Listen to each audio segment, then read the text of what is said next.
جن مسلمانوں سے خواہ مخواہ لڑائی کی جاتی ہے ان کو اجازت ہے کہ وہ بھی لڑیں، کیونکہ ان پر ظلم ہو رہا ہے،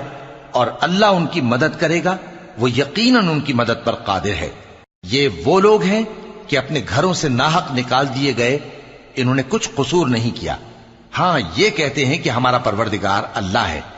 اور اگر اللہ لوگوں کو ایک دوسرے سے نہ ہٹاتا رہتا تو خانقاہیں اور گرجے اور یہودیوں کے عبادت خانے اور مسلمانوں کی مسجدیں جن میں اللہ کا کثرت سے ذکر کیا جاتا ہے گرائی جا چکی ہوتی۔ اور جو شخص اللہ کی مدد کرتا ہے اللہ اس کی ضرور مدد کرتا ہے، بے شک اللہ توانا ہے، غالب ہے۔ یہ وہ لوگ ہیں کہ اگر ہم ان کو ملک میں حکومت دے دیں تو نماز قائم کریں اور زکوٰۃ ادا کریں اور نیک کام کرنے کا حکم دیں اور برے کاموں سے منع کریں،